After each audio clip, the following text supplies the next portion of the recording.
નમસ્કાર દર્શક મિત્રો, આપ જોઈ રહ્યા છો કેબીસી ન્યૂઝ। હવે જોઈએ અગત્યના સમાચાર। આજરોજ તારીખ 7/7/2025 સોમવારે સાંજે 5 વાગે નીલમબાગ ભાવનગરથી વિજય સંદેશ યાત્રા નીકળી।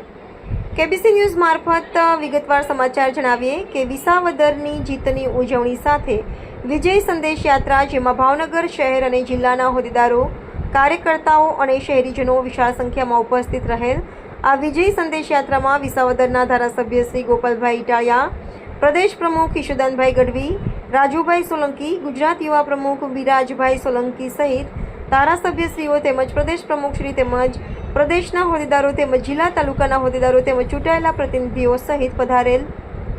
રિપોર્ટર મુસ્તકભાઈ મેઘાણી, કેબીસી ન્યૂઝ, ભાવનગર। દર્શક મિત્રો, કેબીસી ન્યૂઝને લાઇક, શેર, સબસ્ક્રાઇબ કરો, બેલ આઇકન પ્રેસ કરો, જેથી આપને નોટિફિકેશન્સ મળતી રહે। જુઓ વિજય સંદેશ યાત્રાનો આંખે દેખ્યો અહેવાલ।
જીતી ન શક્યા, અમે પોલીસ ચલાવી બોટાદમાં પણ ધારાસભ્યનું રાજીનામું અપાવડાવીને ફરીથી ચૂંટણી લાવો, મોરે મોરો થઈ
ગુજરાતમાં એક જ્યારે પ્રૂફ આપ્યું છે કે આમ આદમી પાર્ટી જ એક પાર્ટી છે કે જે ભાજપને જડબેસ લાખ જવાબ આપી શકે એમ છે। મિત્રો, આજે ભાવનગરની જનતાએ જે અદભુત પ્રેમ આપ્યો છે વિસાવદરમાં, જ્યારે ભાજપે હાર માની અને વિસાવદરની જનતાએ આમ આદમી પાર્ટીના ગોપાલભાઈને જીતાડા, ત્યારે 3 વાત મિત્રો સાબિત થઈ ગઈ છે।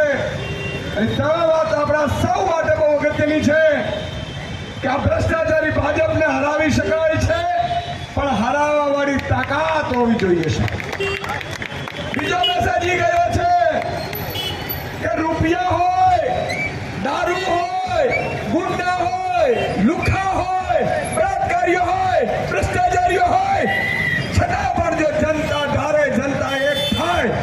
તો આ ભાજપને હરાવી શકાય એમ છે, હરાવી શકાય એમ છે, હરાવી શકાય. ત્રીજો મેસેજ મિત્ર એ ગયો છે કે 30 વર્ષ કોંગ્રેસે રાજ કર્યું. કોંગ્રેસથી તમામ લોકો પોકારી ગયા, ખેડૂતો પોકારી ગયા, ખેડૂતો ઉપર ગોળીઓ ચલાવી, કોંગ્રેસે વેપારીઓને પરેશાન કર્યા. આ બધા લોકોએ છેલ્લે નક્કી કર્યું કે ચાલો ભાજપમાં જઈએ. 5 વર્ષ ભાજપ વાળાએ કંઈક સારું કર્યું, પછી 10 વર્ષ, 15 વર્ષ, 20 વર્ષ, 25 વર્ષ, અને હવે તો મિત્રો લૂંટ ચલાવે છે, જેસીબી થી લૂંટ ચલાવે છે, જેસીબી થી. એટલે 30 વર્ષના ભ્રષ્ટાચારના શાસનને હવે પ્રજા ત્રાહિમામ પોકારી ગઈ છે. આજે પણ જ્યારે દુનિયા ચંદ્ર ઉપર પહોંચી છે, આપણા બહેન શ્રી સુનિતા વિલિયમ્સ ક્યાં સુધી પહોંચ્યા, અવકાશ ગમન કરે છે, અને આજે આપણે સરકારીના કચેરીના ધક્કા ખાવા પડે છે, રૂપિયા આપવા પડે છે. આવા શાસનને દૂર પડી સાહેબ. અને એટલા માટે વિનંતી કરું છું આખા ભાવનગરની જનતાને કે જેમ વિસાવદરની જનતાએ સાથ આપ્યો, વિસાવદરની જનતાએ ભાજપના તમામ વિડીયોને, તમામ રૂપિયાઓને, દારૂના અડ્ડાઓને, લુખાઓને, કુચુસિયાઓને હટાવી દીધા અને ભગાવી દીધા, એમ તમે પણ એકવાર વિસાવદર જનતાની જેમ આમ આદમી પાર્ટીને ચૂંટાવડાવો. વિકાસ શું કે અમે બતાવીશું. મિત્રો, અમે ગુજરાતનો વિઝન લઈને નીકળ્યા છીએ. અમારે કઈ ઘર નથી બનવા, ભગવાને ખૂબ આપ્યું છે ને એમાં સંતોષ છે. અમારે ચાર્ટર પ્લાન નથી જોતા, પણ એક ગરીબ વેપારી હોય, મજૂર હોય, શ્રમિક હોય, ખેડૂત હોય, માલધારી હોય, એ લોકોને ન્યાય મળવું જોઈએ, હક મળવું જોઈએ, અને વિકાસ એમનો થવો જોઈએ, 5-25 નેતાઓનો નહીં. એટલા માટે આજે મારી વિનંતી છે, જે લોકો અહીંયા ઉપસ્થિત છે એ પણ, અને આખા ગુજરાતમાં સોશિયલ મીડિયાના માધ્યમથી જે જોઈ રહ્યા હોય એ બધાને મારા નમન સાથે, નતમસ્તક સાથે વંદન કરીને પ્રાર્થના કરું છું મિત્રો કે 30 વર્ષનું ભાજપનું શાસન થયું છે. આ શાસનમાં ભ્રષ્ટાચાર સિવાય, લૂંટ સિવાય કશું બચ્યું નથી. હજુ જો ભૂલ કરશો તો જેમ અમરેલીમાં દીકરીઓના રાત્રે 12 વાગે આ લોકોએ સરઘસ કાઢ્યા, તમારા અને મારી દીકરીઓનો પણ વારો આવવાનો છે. આવા ભ્રષ્ટાચારીઓથી છૂટવાનો સમય આવી ગયો છે. તો બધાને મારી વિનંતી છે મિત્રો, બધું ભૂલી જાઓ. ભાજપ એટલા ભ્રમિત કરે છે એ પણ ભૂલી જાઓ. એક જ વાત, એક વખત મોકો આમ આદમી પાર્ટીને આપો. આગામી સમયમાં મહાનગરપાલિકાની ચૂંટણીઓ આવી રહી છે. આ 30 વર્ષથી જો પાણી ભરાતા હોય, ભાવનગર જેવી મહાનગરપાલિકામાં અહીંયા ખાડા પડતા હોય, તો મારી આપને વિનંતી છે મિત્રો, હવે આપણા આત્માને જગાડો, આપણા આત્માને જગાડો. કયા આપણા જ્ઞાતિના આગેવાનના કારણે મત આપીએ છીએ આપણે, કઈ ભ્રમિત થઈને મત આપીએ છીએ. આ લોકોએ આપણા મંદિરોને પણ નથી છોડ્યા મિત્રો, મંદિરોને પણ પાડવા માટે નોટિસો પાઠવી છે. આવા લોકોને ઘર બતાવવાનો સમય આવી ગયો છે. મારી આપ સૌને વિનંતી છે, આગામી તાલુકા, જિલ્લા પંચાયત, નગરપાલિકા અને મહાનગરપાલિકાની ચૂંટણીઓમાં જેમ વિસાવદરની જનતાએ જવાબ આપ્યો છે, એકવાર ભાજપને એવું જવાબ આપો, અને પછી 27માં અમને ઘર ભેગા કરો. વિકાસ કોને કહેવાય ને, પેરિસ વાળા ત્યાં ભાષણ કરશે કે અમારે ગુજરાત જેવું પેરિસ બનાવવું, આવું ખાતરી આપીએ છીએ મિત્રો. તો આ સાથે આપ સૌ દૂર દૂરથી આવ્યા છો, આમ આદમી પાર્ટીના કાર્યકર્તાઓ, ભાઈ શ્રી રાજુભાઈ, કરશનબાપુ, સાગરભાઈ, બ્રિજરાજભાઈ, મહિપાલભાઈ અને આખી ટીમ આમ આદમી પાર્ટીની મહિલાઓ, અમારી ક્રાંતિકારી લક્ષ્મીભાઈઓ આપણા માટે લડે છે, અમારા માટે અવાજ ઉઠાવે છે.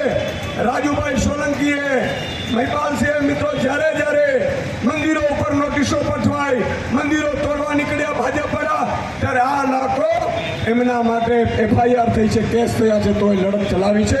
આવા લોકોને સાથ આપજો એ મારી નમ્ર વિનંતી સાથે. જય હિન્દ, જય ભારત, જય જય ગરવી ગુજરાત.